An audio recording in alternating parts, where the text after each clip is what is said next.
Hi, welcome to my class. My name is Chris and I'll be your teacher for this project. We're going to create a greeting card collage using a simple box, some props, a camera, and Adobe Photoshop. In this course, you will learn how to take photos, organize and construct them in Photoshop, and have a final product ready to print and send off to your family. This project is for anyone who wants to make a creative and interesting way to make a greeting card using their children, their pets, or as a professional photographer, something that you may offer your clients. This project takes very little effort and is an inexpensive way to capture your children as they grow up throughout the years. The skills you will learn in this class are foundational Photoshop tools like masking, using layers and folders, and the transform tool. The theme of this project example is for a Christmas card, but it can be used with a variety of different applications. For example, you could take an image of your child every month to see their growth over a duration of the year. Or use these techniques to photograph your pets for a fun wall print. The applications are endless. Join me in this course as we will have a lot of fun in creating your box collage. Now let's go.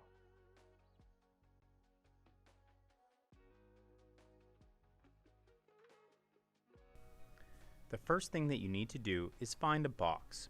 It doesn't have to be a very fancy box, but there are a few things you need to consider. First, how large are the people that you are planning on putting in the box? If it is small toddlers, you might be able to find a box laying around the house.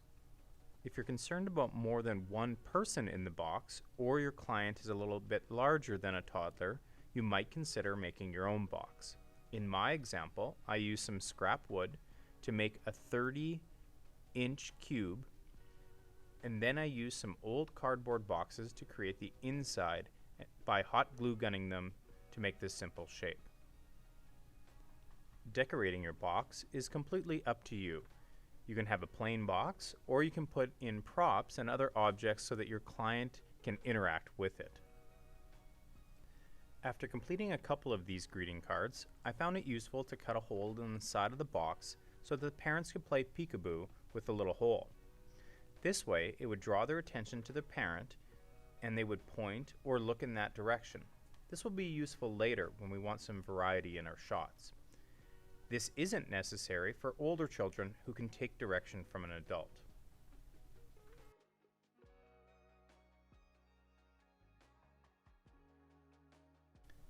The camera you use in this project does not matter. It can be a DSLR, or you can use your phone. The most important part is using a tripod. This will ensure that the photos are exactly the same. It is nice when your camera has a leveling guide to make sure that it is square to the box. Your camera height should be roughly the same height as in the middle of the box. One thing you may want to consider is how dark your subject is inside of the box. I've used 2 strobes on a remote trigger to illuminate my subject. Another awesome option would be to set up your phone inside of a ring light. If you don't have either of these tools, then a simple lamp beside your subject should light them quite well.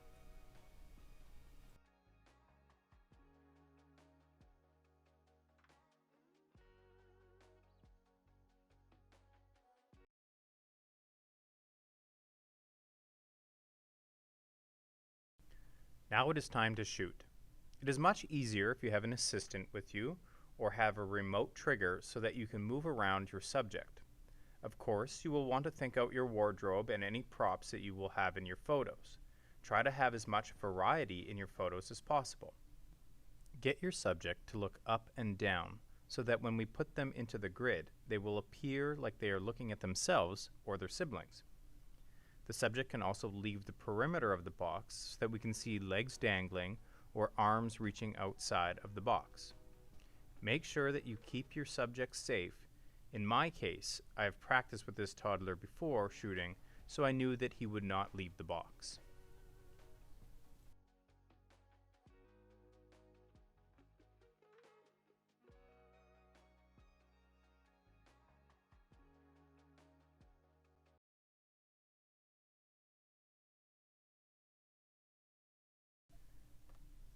Using Adobe Lightroom is completely optional.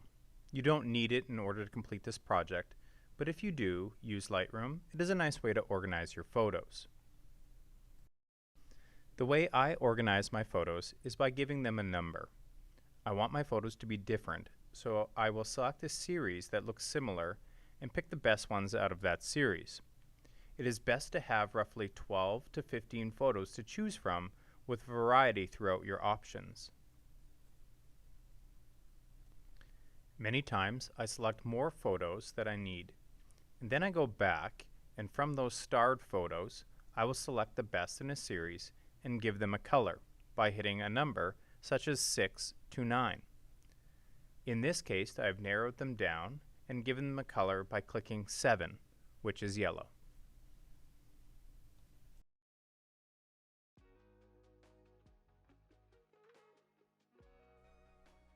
Here we have all of the ones that I've given 3, and then I gave the color yellow by hitting 7. So now when I organize these down here, I can filter based on the rating, and it's anything larger than 1 star.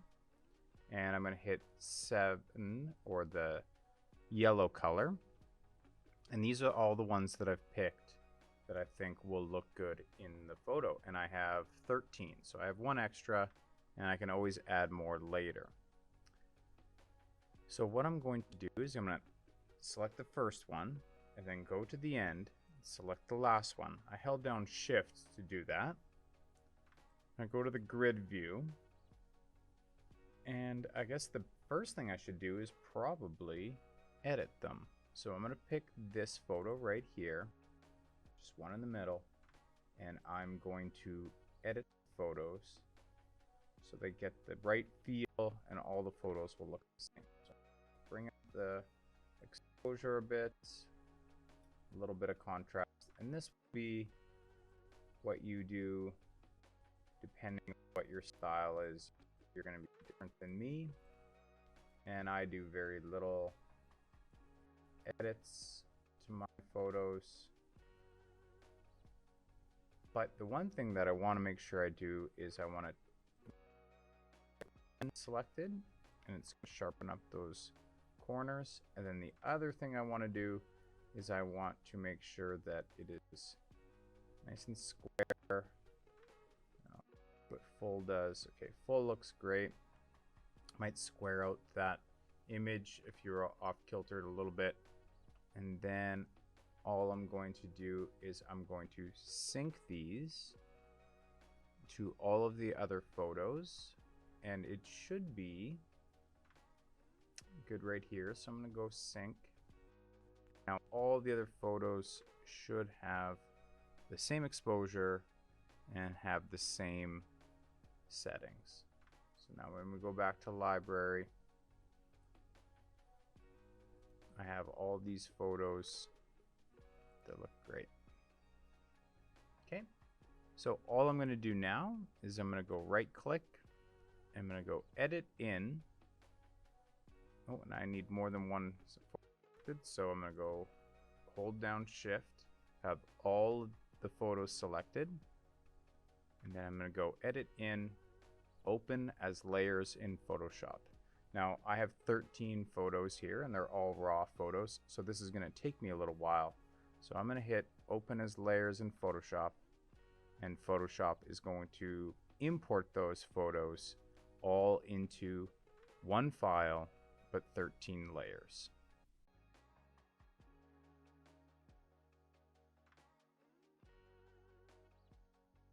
Here we have all of the photos into each layer in Photoshop. So when we look through these, we have all the photos. Now the only thing that we want to do is, or the first thing that we want to do is auto align all of these photos so that they should line up pretty close. So I'm going to hold Shift on the first top layer here and hit to the very bottom. And then I'm going to go to Edit and hit Auto Align Layers. And I'm just going to hit Auto and hit OK. And Photoshop is going to take a little while and read the photos and hopefully line up the corners so that when we make a mask, we can apply it to every photo.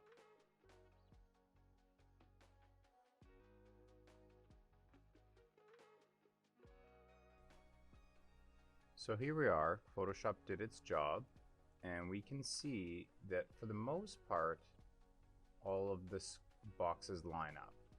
So that'll make things pretty easy when we want to make our mask. So the first thing we're going to do is we're going to make our mask, and I like to use this polygon tool because I know my box is not perfectly square. So I'm going to cut up my box, and I like the fact that my box is not perfectly square. I like to say it adds character, but really the reality of it is that my craftsmanship of building a box is not the greatest. So here I'm going to outline the box. I know that sometimes when the kids sit inside, it pushes the bottom of this cardboard. That's okay. This looks pretty good. I'm going to go right back up to the top, and I can always tweak it after. But that should be good. Now I have this selected, and all I'm going to do is hit my mask tool. So right down here, I'm going to hit the mask tool. It's going to create a mask. And now you can see the background from the other picture. So now all we're going to do is we're going to hit Control on our keyboard and click on the mask, and it's going to create that same selection. And then I'm going to hit the next layer, and I'm going to hit the mask tool. And I'm going to keep doing that. Hit Control and click on the mask. Hit the next layer and keep on going through. Next layer, hit the mask, Control click, and I'm going to speed this up a little bit.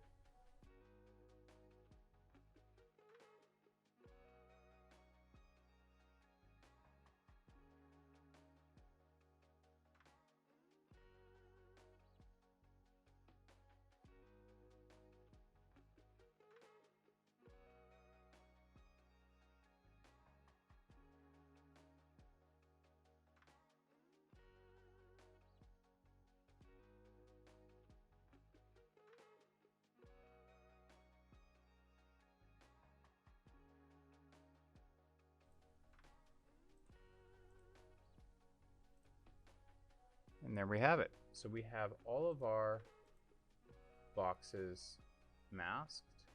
Looks pretty good. I'm happy with that. And the next thing we're going to do is we're going to resize them and order them around.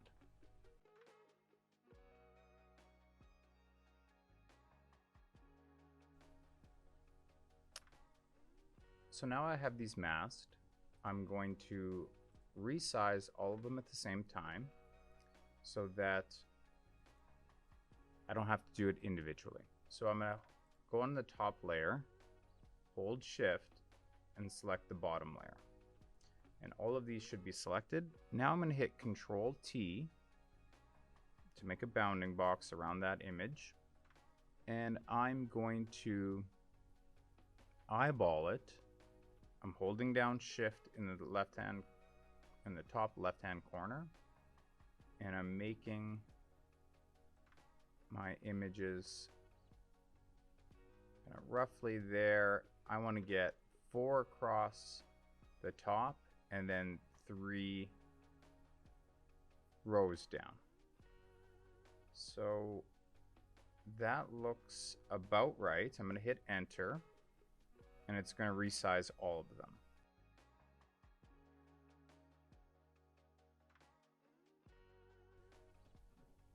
So now I can roughly move my images.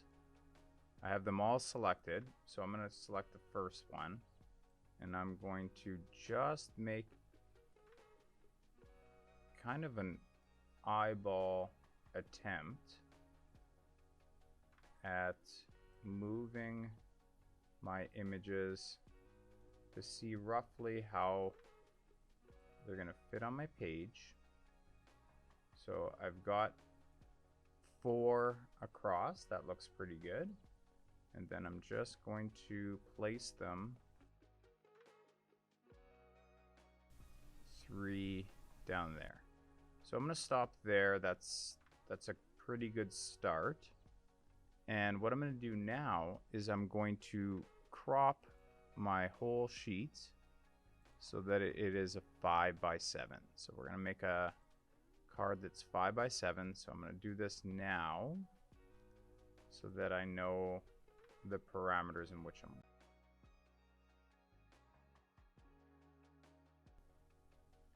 So this is the size of my card, and now all I'm going to do is I'm going to use the move tool, and I'm going to move all of my images into a rough spot, and I'm going to vary them into places so that I have some variety. And I have to also think about what the little boy is doing in the image and where that should go. So for example, this one we can see that we have cut off his legs from our box, but that's okay. But we want those legs to be dangling down, so we're not going to put him on the bottom row because we'll cut off his legs in the bottom. Kind of makes sense? So I'm going to put this guy either on the top row, or I'll just leave him on the middle. We also have to remember too is this guy right here, let's just use this as an example. If we put him right here and this bottom one down here, his legs are going to be in front of his head. So we have to kind of be smart about this. If I have a picture where he's looking right here in the top right hand corner, we want to make sure that he's going to be over here, so that when he's looking at an image of himself and not just off to the side. So we have to be strategic in where we place them. Variety seems to be the spice of life in this assignment. So it doesn't really matter just where you think you want to put them. And I know this is the wrong spot, but I'll move them after. So I have my grid, and I know that I have a couple of extra photos, so I'm just going to keep those there.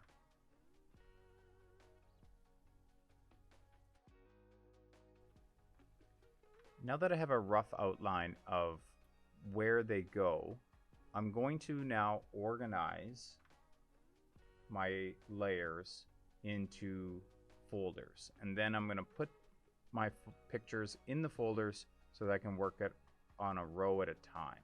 So the first thing I can do is I can just create a folder by hitting the folder icon here. And it's going to be group 1. I'm just going to go top layer. And I'm going to go another one.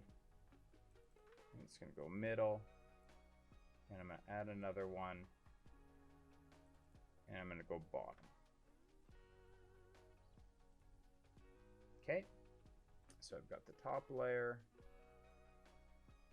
I'm going to put the top layer, middle, bottom, so that when I put the images inside of those folders, I now can only deal with the top layer, and I can turn all of the images on and off quite easily. So I'm going to take a quick second to organize my photos into the layers that I want and put them into their respective folders.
So I'm getting a little bit closer on where I should put all my boxes, and I've kind of got more than I need, but I'm seeing a couple of problems or a couple of issues with some of these photos. So these photos are very similar, and I like the feet dangling, but I noticed that right here he's not looking.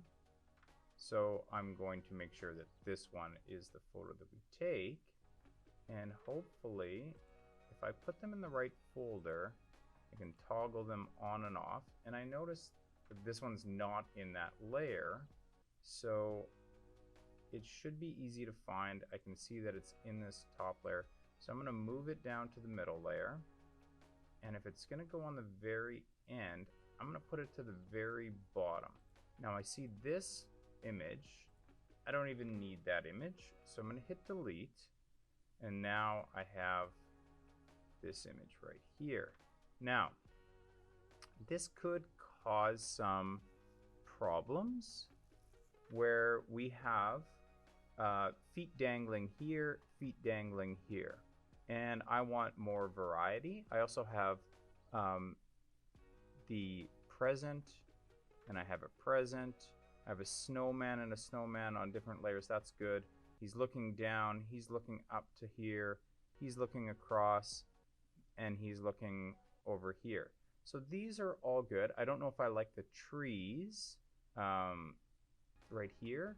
So because I have a feet dangling and a feet dangling there, I'm just going to switch this one for this one. And then that way we have some more variety. So if I go to my top layer, I like to organize them from left to right. So I'm going to move this guy there, and I'm going to take this one here. There we go. And then the only other thing I don't like is in the middle layer. I don't like these two photos because I have stacked on top of one another very similar photos, and I'm going to move those two. So it should be this one is going to go right, and this one is going to go left. Okay, there we are. So we're getting closer. And the only other thing that I like to do is I like to make sure in my layers here, I like to make sure that the very top photo is this top left one, and then they go in order. I just find that it works better when we're clicking through. I have a system so that I know exactly what I want in every photo. And I don't think I need this photo. This one right here. Do I have enough Christmas trees? I think I have enough variety with Christmas trees, so I can either delete this one. I'm just going to delete it. There we go. So here we have 12 photos, I think in the right order. I'm pretty happy with those. And now all we're going to do is we're going to touch up some of those legs and make sure that all of our boxes are somewhat in line.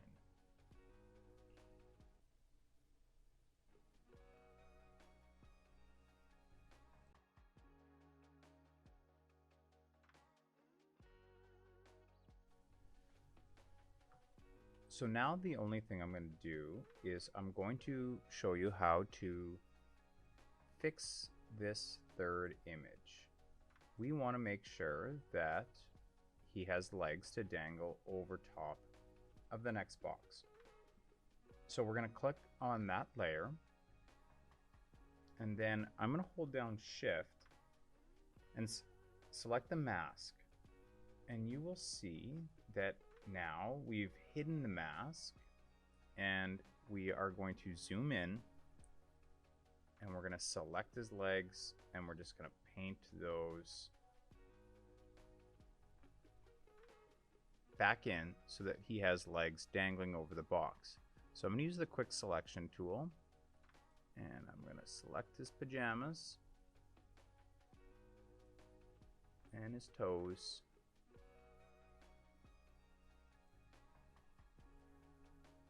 And I don't really care how much it selects on the top because we already have that. Anything inside the box we already have. So I only have to worry about anything from this line down. Because his pajamas and the table are the same color, you just have to be careful here.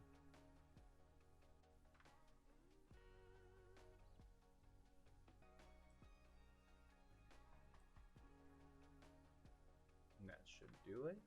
And then I always just go in and instead of finagling with, I like to use the polygon tool. I hold down shift and it's going to add to my selection. These parts right here, I just like to roughly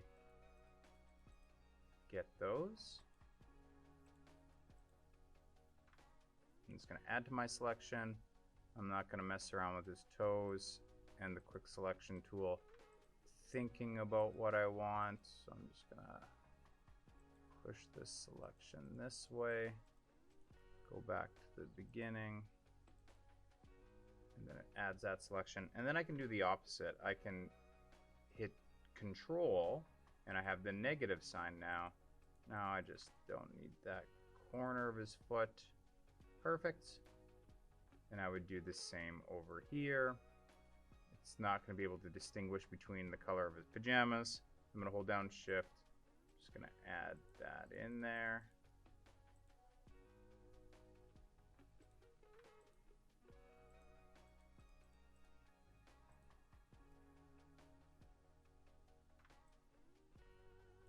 And that looks pretty good. I'm just going to add the bottom of his toes.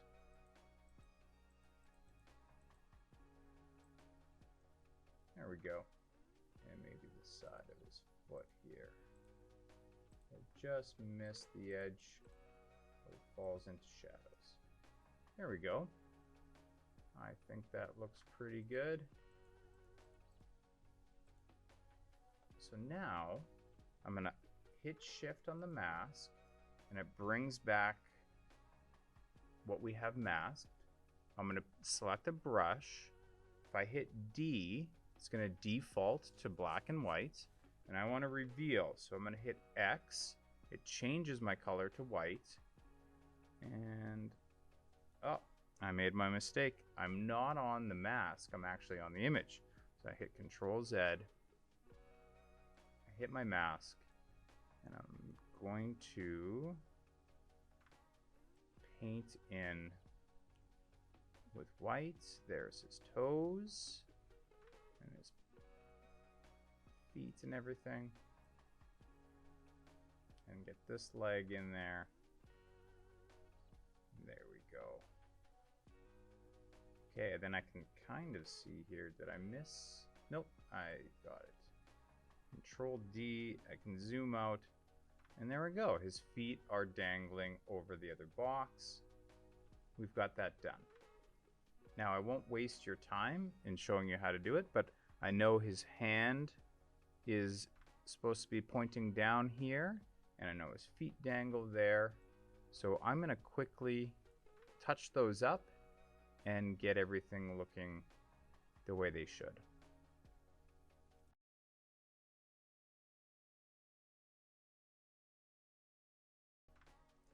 So now I have all of my pictures cut out. My masks are good. So the first thing I'm going to do is I'm going to add a background. So if I use my color picker, I'm just going to pick the color of the box. I'm going to hit OK. And then I'm going to go down here and I'm going to, if I put it on the top layer, I'm going to change it to solid color. And it's going to be the last color that I selected. And I'm going to hit OK. And then I'm going to take this and put it inside that folder, but I'm going to put it right at the very bottom of my image. Now I have, like I can see kind of where my mask wasn't perfect, and I can start lining these photos up. So the first thing I'm going to do is I'm going to go to View, and I'm going to show rulers. And the reason I want to do that is because now when I click on the ruler and slide down, I've got a guideline. Okay, so now when I go to my top layer, I can start moving, and I can move in order. Okay, and I can usually just put that right there. And I go down through here, and I line these up to my guide.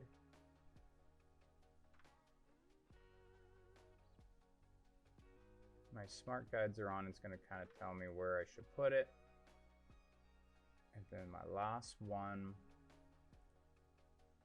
I'm going to put it in there just like that. And if I zoom in, I can see a little better. But I'm not too worried about it because I have this cardboard color of brown behind. So that kind of saves any irregularities with my box. Put that up there.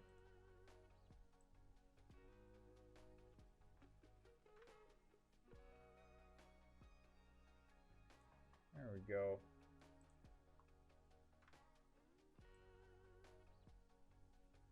And I can move multiple layers at the same time if I hold down Control and select those layers. Sorry, Shift. And then I can move these layers together. Okay. That looks pretty good. So I like that guide. I'm going to use this guide at the very end to clean things up, but I'm going to also put one here. And then that way, and if I wanted to, I could put one in between each box, just so that when I'm doing the next layers, I have a guideline to where they should go. They don't have to be perfect. I can go like this. And then when I work on my middle layer, it's just maybe a little bit easier to line them up. I know I'm roughly in the right spot. And it'll quicken my editing just a little bit. Again, not too worried because I have some wiggle room with the brown background. But I'm getting them roughly in the right spot. Add another guide. Right there. And then I just move these into place.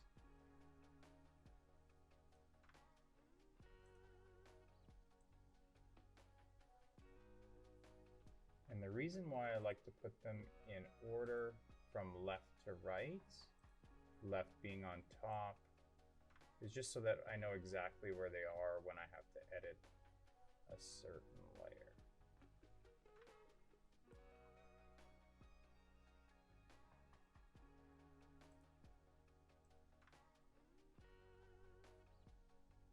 And there we go. And I can add another guideline right there. Okay. All right, so if I zoom out, there we go. I've got this grid pretty good. If I want to, I can move all of them together and rearrange them on my page if I didn't like the spacing here or here, but I could also just crop my image and move my crop. So I can do that right now.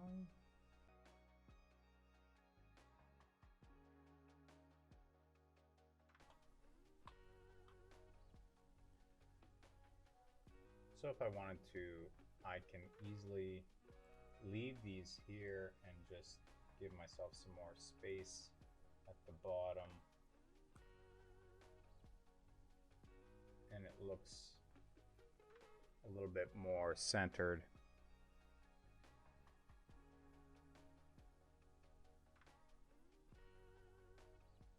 And I'm happy with that.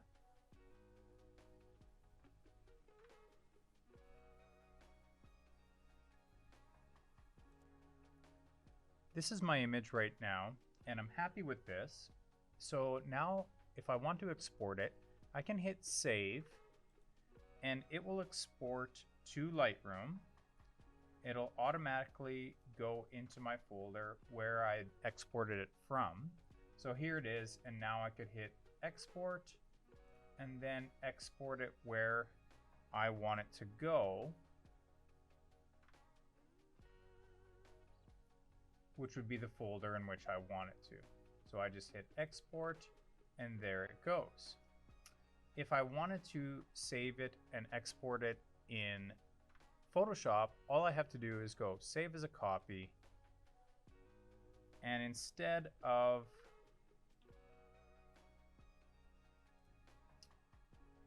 a Photoshop file, I'm going to save it as a JPEG so that I can print it off anywhere I want. So I'm going to change this to Photoshop a JPEG, and I'm going to put it where I want it to on my desktop so I know where to export it, and it is saved. And that's it. There are many different ways that you can do this project. You can have multiple children in the box. You can fit some adults in the box, depending on what size of box you have.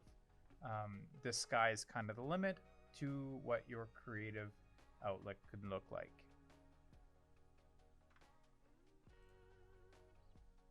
So this is my final image, and I'm happy with how this turned out. I can now export it. If I hit save, it will automatically go into my Lightroom.